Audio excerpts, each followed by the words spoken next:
Selamat malam pemirsa, Anda menyaksikan One on One bersama saya Dwi Anggia. Tadi Anda sudah lihat di awal sosok wajah seseorang, pasti sudah kenal semua, khususnya para pecinta otomotif. Fitra Eri, benar sekali dia adalah influencer di dunia otomotif yang di tanah air lumayan dikenal lah ya, dengan followersnya di sosial media sudah jutaan. Tapi nama Fitra Eri ini belakangan viral kembali setelah pernyataannya di program TV One di Indonesia Business Forum yang berkaitan dengan kasus Pertamina Patraniaga, yaitu Pertamax oplosan. Sampai akhirnya Fitra Eri ini dipanggil oleh Kejaksaan Agung RI. Apa sebenarnya yang dimintai keterangannya oleh Kejaksaan Agung? Kita akan cari tahu malam ini. Dan tidak hanya itu, ada peristiwa besar yang terjadi di tanah air, di Jakarta khususnya, banjir yang melanda Jawa Barat dan sekitarnya. Pasti banyak kendaraan yang terendam. Mungkin juga pemirsa Anda salah satu diantaranya menjadi korban banjir. Dan kita akan cari tahu apa sih tipsnya bagaimana mengatasi dan merawat kembali mobil yang sudah terendam banjir. Selamat malam Mas Fitra Eri. Selamat malam Anggi. Apa kabar? Baik, apa kabar? Sibuk pasti ya 2 minggu kemarin ini ya, bolak-balik kemana-mana. Sebelum 2 minggu ini juga udah sibuk. Sudah sibuk ya? Apa yang penting senang kita ngerjain. Tambah sibuk lagi.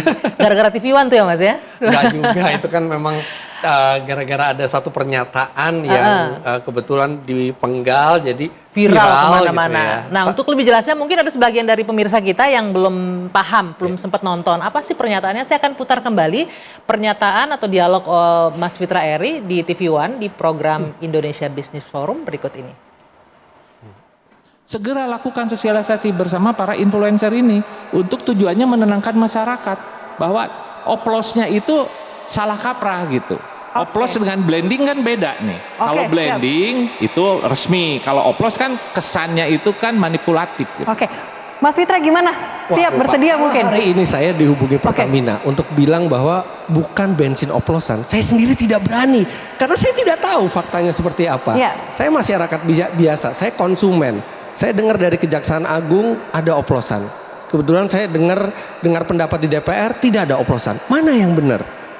Jadi kalaupun Pertamina mau mengembalikan kepercayaan, menurut saya yang dilakukan harus komunikasi publik yang tepat. Tidak harus melalui influencer. Nah Mas Fitra, ini nih yang kemarin sempat bikin publik jadi salah tangkap gitu ya. Seolah-olah Mas Fitra dihubungi oleh Pertamina. Jadi sebenarnya itu gimana sih konsepnya waktu itu berbicaranya? Jadi konsepnya kan ada Pak Eri Purnomo Hadi di sebelah saya. Nah, sebenarnya maksudnya beliau itu baik bahwa Pertamina itu harus melakukan komunikasi publik yang baik. Kalau tidak bisa sendiri gunakan influencer gitu ya. Untuk memberitahu ini blending bukan oplosan segala macam itu. Intinya ada message yang harus disampaikan dengan baik lewat influencer. Nah, tentu saja di situ saya harus menanggapi. Karena satu, sebenarnya saya tidak begitu setuju kalau saya disebut sebagai influencer. Influencer itu kan pemengaruh. Betul. Artinya orang yang kerjanya mempengaruhi. Saya itu jurnalis, kerja saya bukan untuk mempengaruhi orang. Tunggu. Tapi saya koreksi dikit nih. Tapi setiap konten yang Anda bikin bisa mempengaruhi banyak orang. Saya termasuk yang terpengaruh nih waktu beli mobil jadi rujukan. Betul. Bukan tujuannya pekerjaan saya hanya untuk mempengaruhi orang. Tujuan saya adalah untuk mewartakan sesuatu yang benar. Fakta, bahwa nantinya itu akan mempengaruhi orang.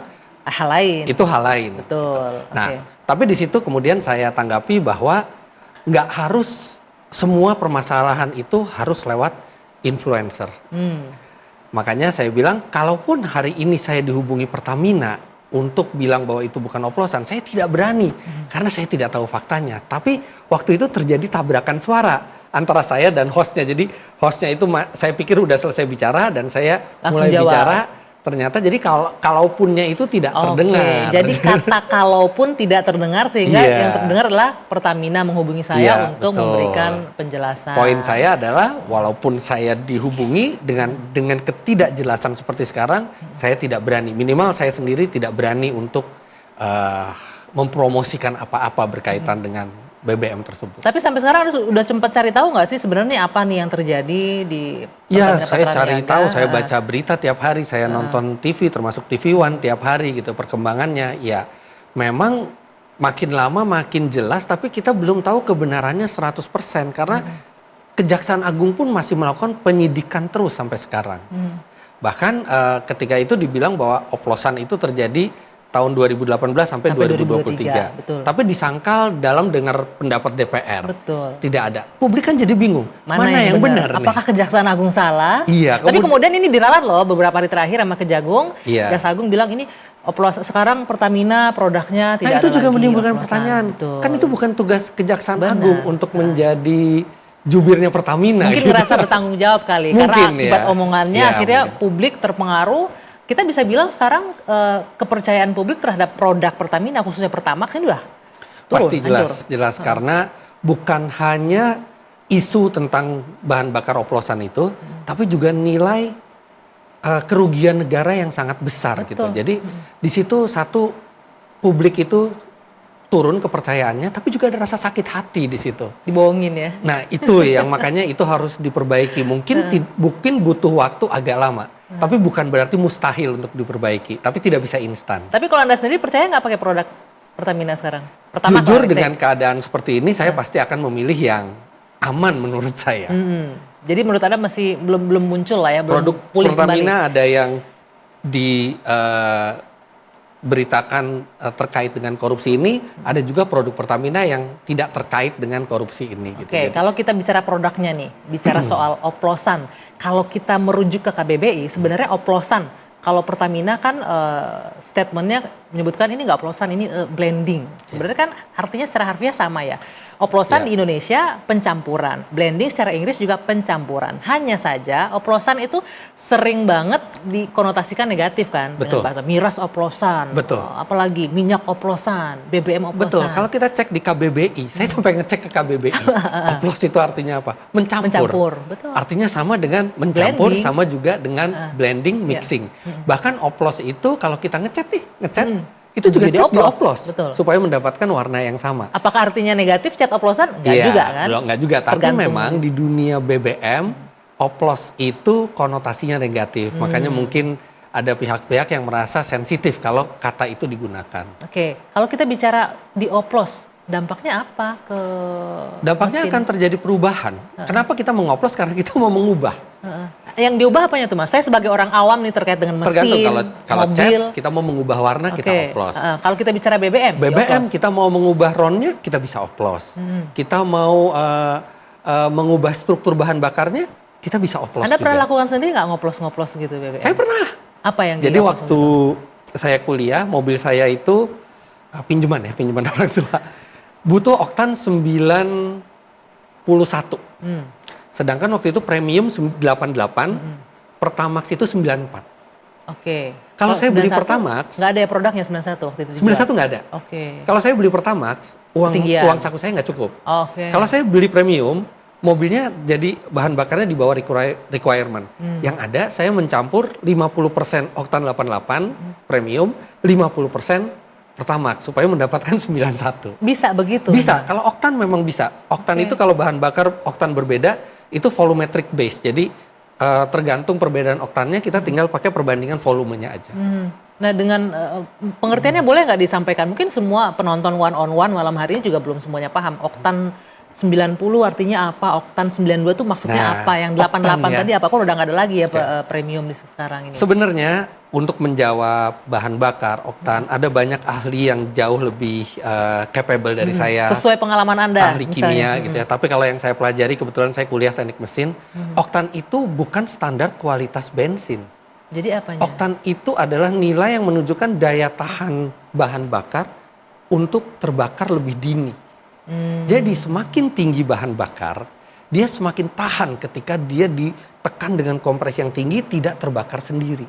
Kalau bahan bakar oktan rendah dikasih ke mesin dengan kompresi piston yang tinggi, itu dia sebelum waktunya terbakar, dia bisa terbakar. Dampaknya? Dampaknya adalah kerusakan mesin karena piston sedang bergerak ke atas.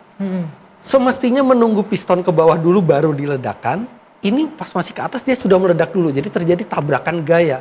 Gaya ledakannya ke bawah, pistonnya ke atas, itu bisa merusak piston dan mesin secara instan.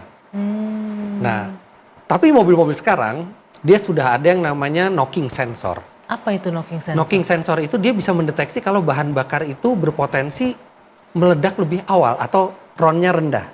Dia memundurkan waktu pengapian businya Oke. Tapi ada dampaknya. Mesinnya jadi aman, tidak rusak, tapi tenaganya berkurang dan konsumsi bahan bakarnya bertambah. Oke, itu untuk mobil-mobil tahun sekarang sudah tahun ada sekarang. sistem Tapi itu? kalau mobil zaman dulu sayangnya belum ada. Di tahun berapa sensor. itu? Di tahun Kira-kira tahun 80-an, 90-an awal gitu ya, terutama yang belum injection masih yang karburator, mereka belum punya yang namanya knocking sensor. Jadi ketika bahan bakar itu lebih rendah dari kebutuhannya RON-nya, dia akan terbakar lebih dulu, menimbulkan suara yang kita kenal sebagai ngelitik. Kalau kita gas, Iya. Nah itu sebenarnya pembakaran awal, pembakaran yang sebelum waktunya.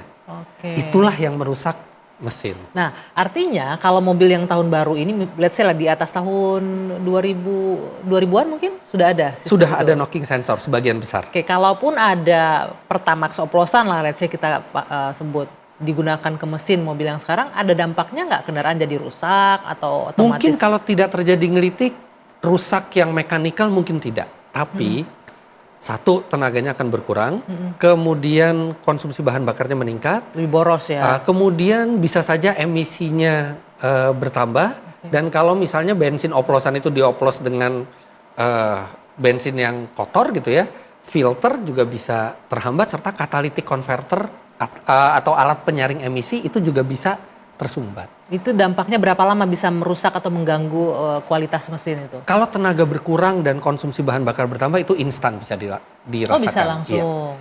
Tapi kalau misalnya untuk yang tersumbat itu memang butuh waktu, tergantung berapa sering mobil itu berjalan dan seberapa tahan filternya menahan partikel-partikel kotor dari bahan bakar tersebut. Kalau kita sebutlah ini 2018 sampai 2023, 5 tahunan.